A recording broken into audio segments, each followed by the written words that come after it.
The clatter rang out across the stone floor, sharp as a shot. Conversations snapped shut. Miles froze. Someone's glass paused halfway to their lips. I watched the small black key ring slide, wobble, and come to rest against his polished loafer. Her director stooped to retrieve it, relaxed, amused. He was a man accustomed to rooms bending toward him.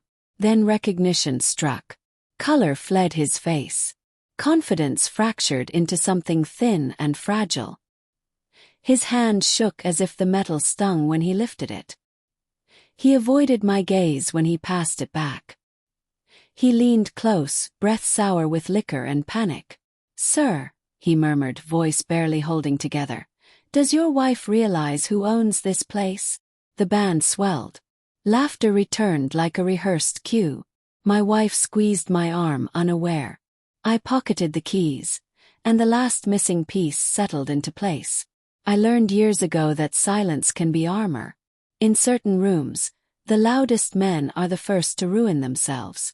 That evening I was merely the husband, the accessory, standing just outside the light while my wife's name shimmered across banners and her boss bathed in applause. She glowed beneath the chandeliers. I lingered near the walls. Her superior Marcus commanded everything. Charming, impeccable, untouchable. He'd hired her, elevated her, shaped her career. His hand lingered where it shouldn't. His humor carried weight like orders. I told myself it was nothing. Marriage teaches you to question your instincts before questioning the person you love. We had years behind us. Grief weathered together. Private jokes. Promises whispered into the dark. I trusted her. Even when her nights grew longer. Even when her eyes stopped finding mine. Even when she tensed if I reached for her phone. None of it screamed. It murmured. Calendar wiped clean. A scent on a coat she never wore. Marcus's name glowing on her screen at hours that belonged to sleep. At dinner she mentioned him carefully. Too carefully. Praised him too thoroughly. Defended him too quickly. I noticed how rigid she became at his name. How she softened when his messages arrived. One night, drifting in and out of sleep, I heard her whisper, "I can't. Not yet." I stayed still, counting breaths. Trust doesn't shatter in one blow. Splinters. Hairline fractures you ignore until gravity does the rest. The truth arrived quietly. Her phone buzzed while she was in the shower. Again, again, again. I never intended to look. I never thought I'd be that man. But inevitability has a way of guiding your hand. The screen lit up. Penthouse. Same hour. Don't make me ask again. No hearts. No warmth. Just possession. Kept scrolling. Images. Agreements. Threats disguised as opportunity. Advancement chained to obedience. He hadn't charmed her. He had trapped her. And she had carried it alone. I sat on the bed with the phone heavy in my palm, listening to the water rush as if the world hadn't tilted.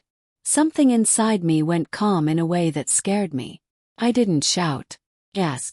She froze, exactly as he had. Fear. Calculation.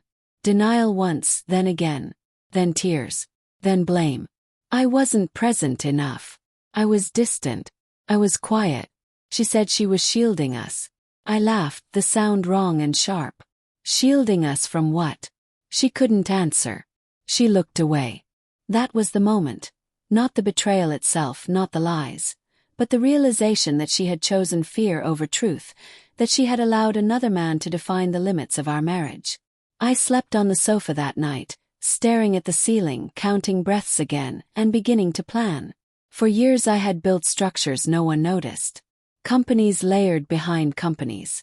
Properties held through trusts. Slow, silent acquisitions. Marcus-like power. Men like him never looked down. The building hosting that glittering party wasn't his. It never had been.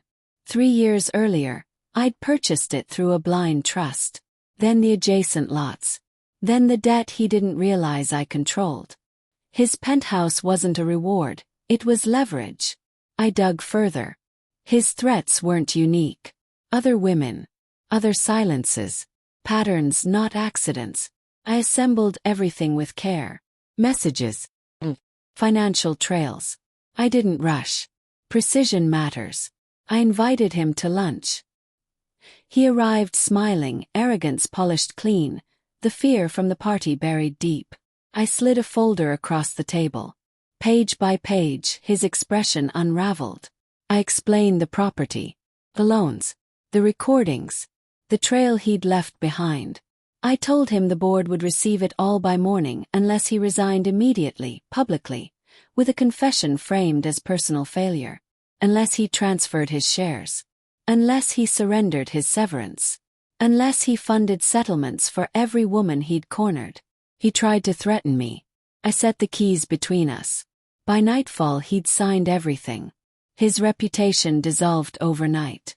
My wife watched the announcement in silence. We didn't reach for each other. Some fractures don't heal. The end. I moved out a week later. Filed without noise. The building still stands. Solid, owned, accounted for. Keys rest on my desk.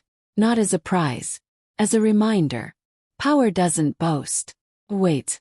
And when it finally moves, it doesn't miss.